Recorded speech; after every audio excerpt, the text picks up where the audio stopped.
Hi, everybody. It's John Krask with Every Library and the Every Library Institute's Banned Books Week 2025. Thanks for being part of it again today. All of our previous conversations with authors and publishing people are available for on-demand viewing anytime.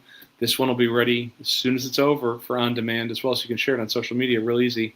Facebook.com/everylibrary, YouTube, Every Library as well. And then the rest of the week, guess what? It's available live and on demand too.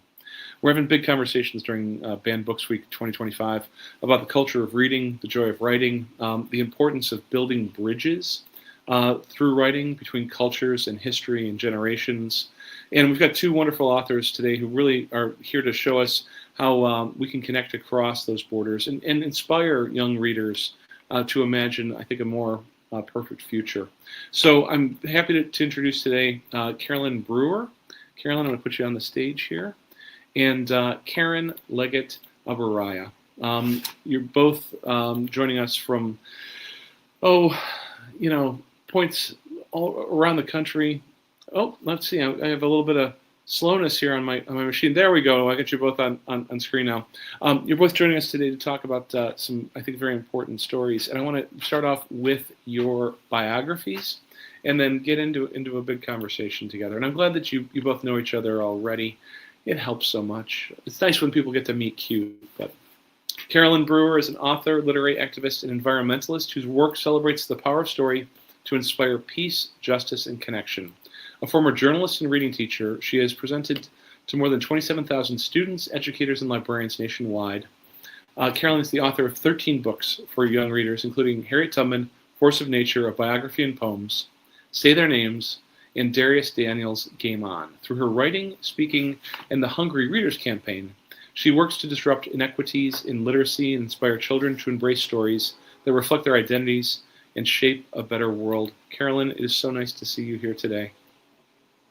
Thank you so much for having me, John. Really excited. It's a treat. So Karen Leggett Abouraya grew up in Cuyahoga Falls, Ohio, surrounded by books and writing. Her father was a journalist and her mother was a school librarian. Karen was an award-winning broadcast journalist for more than 2 decades. She began reviewing and discussing children's books on ABC WMAL radio in Washington, D.C. She has also reviewed children's books and interviewed authors for the Washington Post, the New York Times, the Baltimore Sun, Children's Literature, Washington Parent, and others. She's a widely published freelance author and actively involved in the disability advocacy in her home state of Maryland. Karen graduated from Brown University and met her Egyptian husband in Washington. They have 2 grown children and 2 grandsons, are active in many cultural exchange initiatives, and have been lucky enough to visit Egypt many times, especially Alexandria, her husband's hometown. Karen, I'm looking forward to having this conversation with you today. Thanks for being part of it. Oh, Karen, you're going to need to turn on your mic. Sorry. Thank you very much. This is such an important initiative by Every Library, so I'm glad to be part of it. Oh, you're very kind. Thank you for that. So, if I may, each of you, what inspired each of you to write your books? And what do you hope readers will take away? First off, Carolyn from Harriet Tubman's story, and then Karen from Zamzam's journey. Well, thank you so much. What inspired me is the extraordinary life of Harriet Tubman, which I've been following all of my adult life for sure. And she was part of the first book that I ever wrote that was independently published. She was one of many vignettes about inspirational people. And children and teachers and librarians responded so beautifully to that book. I knew there was more to tell about her story, and working in the environmental field, particularly in Maryland, where she is beloved and celebrated, I began to learn more about her connection to the environment and her extraordinary relationship with the environment. And that was a story that had not yet been told when I began for either children or adults. And so loving the environment, of course, knowing how important it is for all of us to be better connected, to have a better understanding, and like Harriet, to establish a sense of oneness with the environment is what inspired me to do 3 years of research to make Harriet Tubman Force of Nature become real. Well, I do love the Harriet Tubman Force of Nature. There's something about it that even if you don't know when you're approaching the book, and it is a beautiful book, by the way. It is Thank richly you. illustrated and beautifully told. But you think, okay, she is a force of nature in that sort of colloquial way, but the connection to her and the natural world was something that I think was delightfully unexpected for me. Yes, it was delightfully unexpected for me as well. Um, and to know that, I really almost just scratched the surface, but the more I dug into all the ways that she saw herself as one with nature from a very young age, and she, like a lot of enslaved people, really connected to birds because they saw birds as symbols of freedom. And so there are so many songs, there's poetry, and so many of their conversations about freedom talked about birds in flight, and so that was part of her youth. It was part of her identity, and that's what books can do for us. They not only help us see ourselves more clearly, but they help us see others more clearly, and see the whole world more clearly. So her sense of not being intimidated by forces of nature like blizzards and snowstorms that could, you Mm-hmm. know, seem dangerous, was inspiring. The hot sun in the spring and the summer in Maryland when she's laboring outdoors. She labors with her father, um, chopping down trees and learning all of the many uses of trees. None of these things were off-putting to her. They were intriguing to her, and they ultimately helped to fuel her ability to be so successful as an Underground Railroad conductor. That's amazing. Let me ask Karen the same question about what was the inspiration for you for Zamzam? I mean, he's a little boy. He's got grandparents in both Egypt and in America. The similarities and the differences between those cultures. Is this a personal story, or is this a story that you would like to use as a vehicle to do kind of cross-cultural communications? Oh, sorry, Karen, forgive me. You got to turn on the microphone again. All right. It's definitely both. It was inspired by my grandson, who obviously has one American grandparent and one Egyptian grandparent.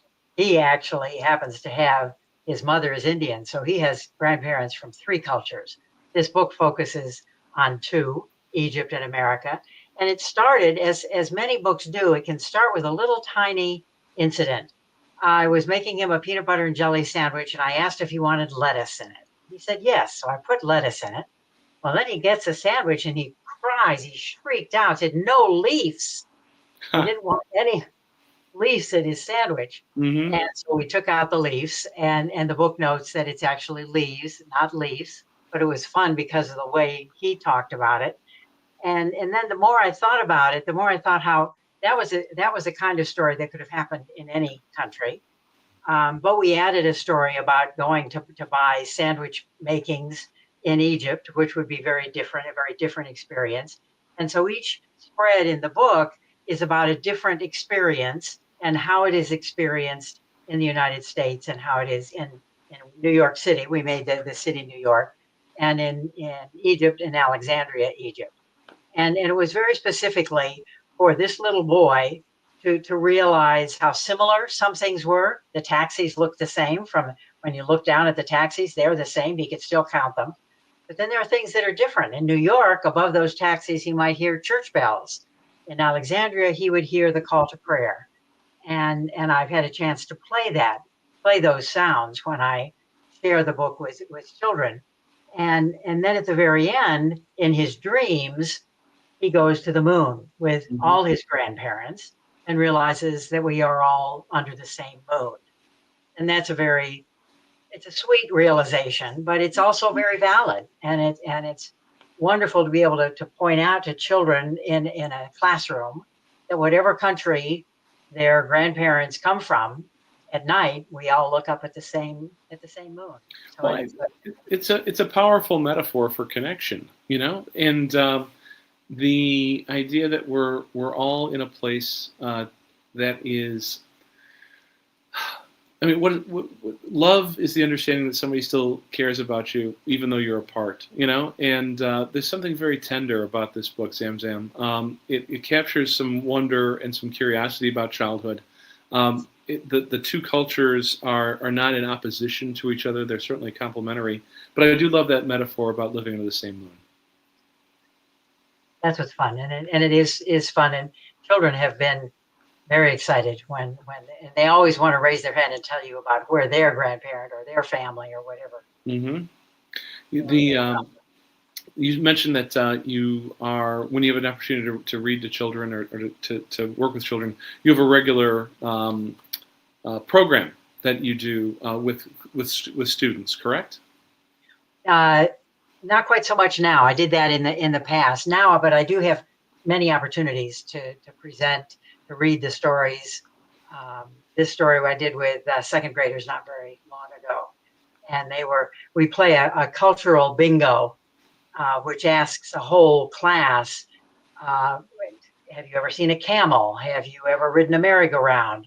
Do you have family who live in another state or another country? And the children are always eager to raise their hands. And interestingly, in this particular case, the teachers raised their hands. So the kids learned something about the teachers. And one teacher had family in India. And then you talk about the different foods, and they can all tell you about a different food they have. And it validates them. It gives them a chance in a very positive atmosphere to say, yes, we eat hot peppers at home, or we eat yellow rice every day. And everybody cheered and said, oh, we do too. So it was an opportunity for kids to find similarities that they might not have been aware of, and to be proud of their own background. Oh, I think that's fantastic, and that pride, the pride of place that you have, but also we're all kind of in this together. I think that's a very powerful classroom or social kind of conversation. Carolyn, do you have do you take the show on the road to classes and to student groups? Absolutely. Harriet Tubman, Force of Nature, has just come out September 2nd, but way back in June, I was invited, actually in April, I was invited to do some arts and literacy activities with students. And so the first chapter of the book is, well, no, not the first. It's the last chapter of the book, and there's another chapter that shares a poem that is essentially Force of Nature. And it said, eventually Harriet saw herself as soil, seed, root, tree, stem, water, air, breeze, sun, moon, meteor shower, a planetary jubilee. Same as the eagles, she was born free, the way God intended all of nature to be. So we go through these lists of the elements of nature, and then I ask kids to choose one. I have definitions of what is the sun? It brings light. It helps things grow. What are flowers? They are things of beauty that also contribute to growth. And so the kids get to choose one of those elements and then draw an image of it. And it was fun at this first event to see so many students choose meteor showers. And it made me think that they must have just learned about meteor showers, maybe in the 4th grade, but I love that they connected with meteor showers as something, that burst into all this light and lights up the night. And a meteor shower is there because there was this particular meteor shower when Harriet was young, and it just created conversation throughout our community and other parts of the country. It was just so huge. People, imagine all sorts of things were coming with it. But she was like that as well.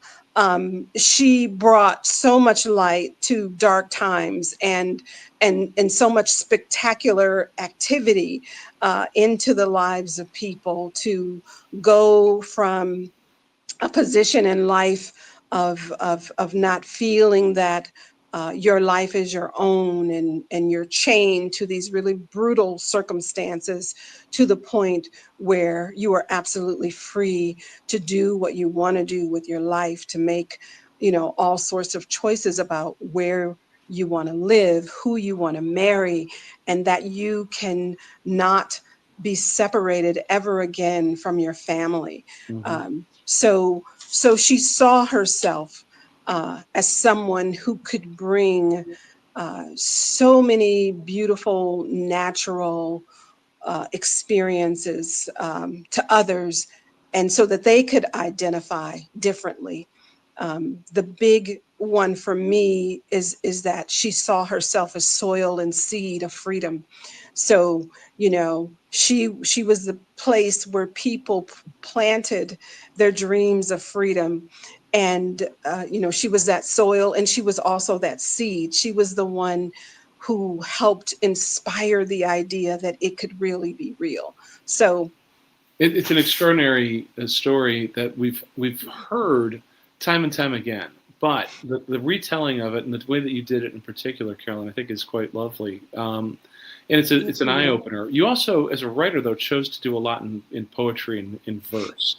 And I'm wondering, as a writer, if doing a book that has a lot of poetry in it and a lot of verse, or the use of verse, changed the way that you approach storytelling. For me, how it comes out is really organic. I don't feel that I'm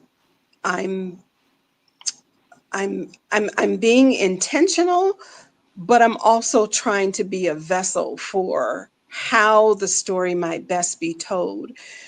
We don't have the benefit of having any recordings of Harriet speaking, but when we read some of the quotes that we have documented of her, she was a poet.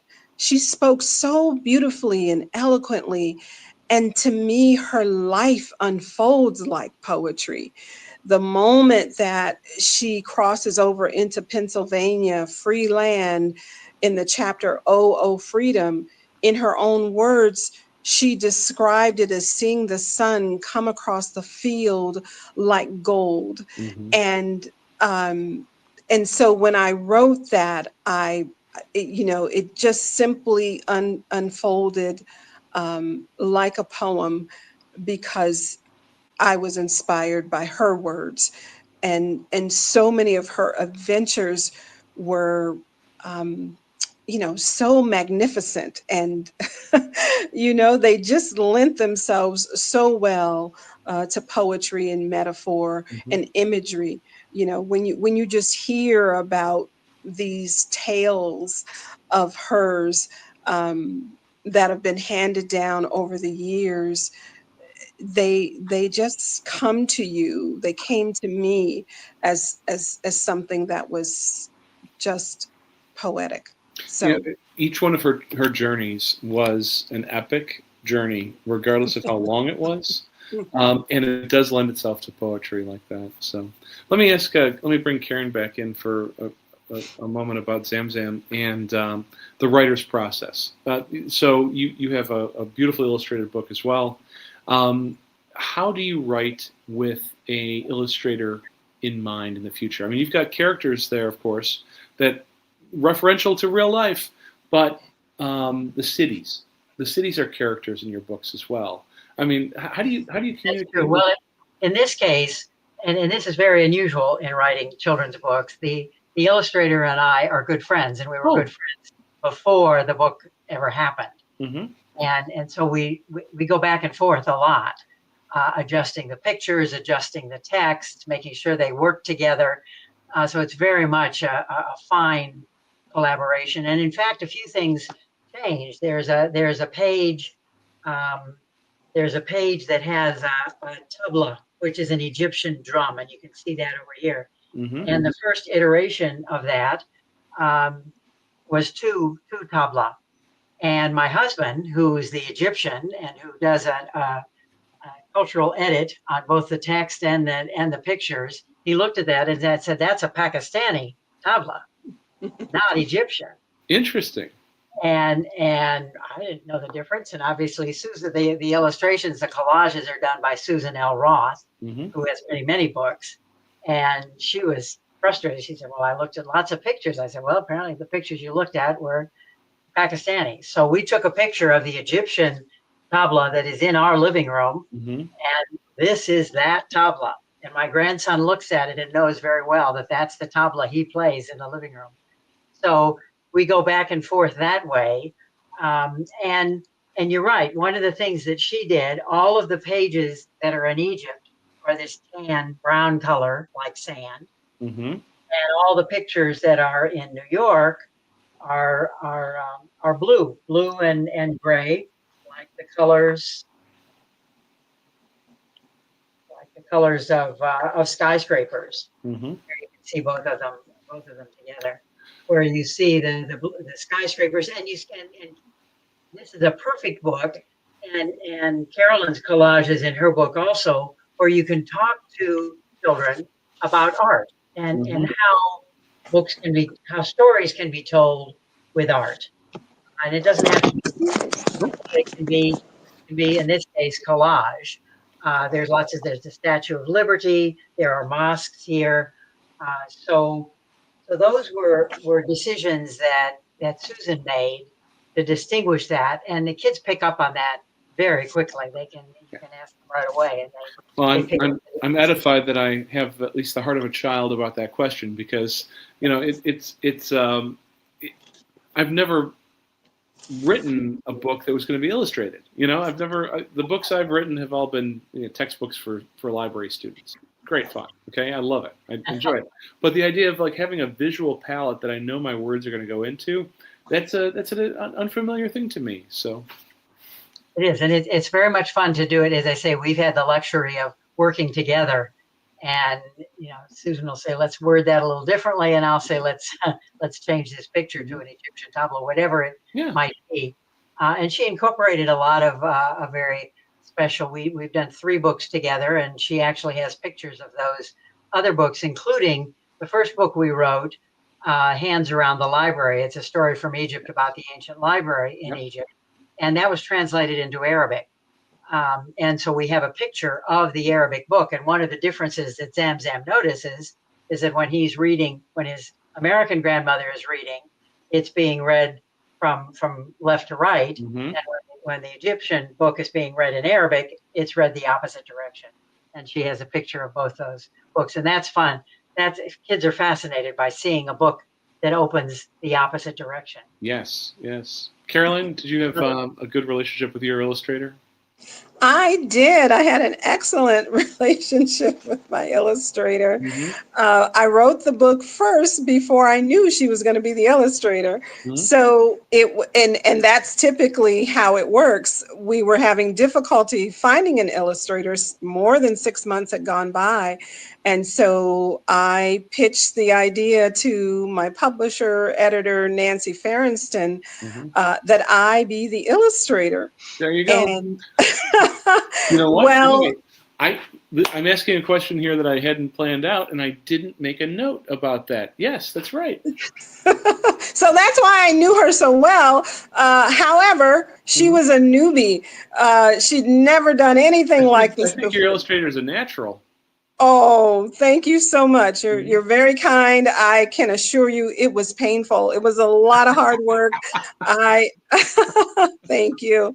Yeah. I had to learn as I went along. I think I spent about 3 months really in on the job training Mhm. before I got the contract. I taught myself how to do collage Mhm. um, and to do it well enough that What on Earth would accept me as an illustrator. Mhm. And so what I learned, because we made adjustments in words and we made adjustments in pictures, um, I learned to be a better writer as well and to think more about where these words or how these words could be imagined Mhm. as images, how images might show up, and so yeah, there was a lot of changing around. Um, but it worked out. I'm very grateful. It helped me to grow in so many ways. I think that's And fantastic. I do. Forgive me. I feel a little embarrassed by we're not remembering the that fact. But I was so taken by the illustrations. I wanted to make sure we had a chat about them. thank you, thank you. Yeah. It was, yeah, it was the first time. It was Mhm. it was a lot of work, but a lot of joy, and I'm That's looking cool. forward to the next one. That's real cool. All right, so we're coming up on time. I wanted to check in with you both about what is the next one, because I know that our listeners, our watchers, are interested in following authors and illustrators apparently that they like. So take us through, Carolyn. What's on the agenda? So the next book is called Anansi and the Talking Cloth. And it's a book about if you know the Anansi stories, it's a new Anansi story that helps us understand the history of kente cloth Hmm. in the context of what's happening culturally and economically in Ghana. And I Hmm. don't know, I think Ghana's mentioned in the story, but it's a fictional city where the weavers start to feel challenged about the way things are going and how they're being appreciated. So there are a lot of African proverbs that are in the story. And so it comes out next August, and it has a different illustrator, Aqua Holmes, who is an extraordinary collage artist, Hmm. is the illustrator, and I just can't wait for that book to come out. It'll be a lot of fun, and it'll invite children to think deeply about why we do some of the things that we do, and also learn about another culture. That's fantastic, Carolyn. Thank you. I look Thank forward to you. having a chat with you about that when that comes out. Karen, Thank you you. you, you you were reaching for something off camera. I'm dying to Reaching find for out. something. I was reaching for a kente cloth, which is one of the Children's Africana Book Awards, and Zamzam is honored Yes, to have. it was an honor for 2025. Thank you for That's yes. right, and each winner receives a kente cloth. So I Oh, know that's about beautiful. those, and it's a beautiful art that Hmm. is done specifically for these awards, and it's a wonderful group of books that teaches children about African countries, Hmm. and it's a beautiful series of books and a good thing for anyone to look at when you're looking for books from African countries. And indeed, the next book that we hope to have will be Zamzam in Egypt, his adventures in Egypt. He was actually, the real grandson was actually there this summer, Hmm. and he's going to be sharing his ideas and telling part of the story. And we hope to have another fun story. That sounds great. More to be continued from Zamzam. So this has been a lovely chat. I appreciate you both for sharing about your work, about your process, about the stories that you want to tell, both for that cross cultural and that cross time frame. Um, the chance to be able to spend some time in another place, in another time like this, and to use a different kind of vocabulary, whether it's a different nation's vocabulary or that poetic idiom to talk about those forces that are bigger than us. You're both wonderful people for sharing that with us today. So, Well, Thank you very thank much. you. Enjoyed being with you, John. yeah, absolutely. Karen Leggett Abouraya and Carolyn Brewer, Have a great one. What we do here at Every Library is we always wave at the camera while I put the thing back up. And then, where's the thing? There's the thing. And then I'll see you in the green room. Thank you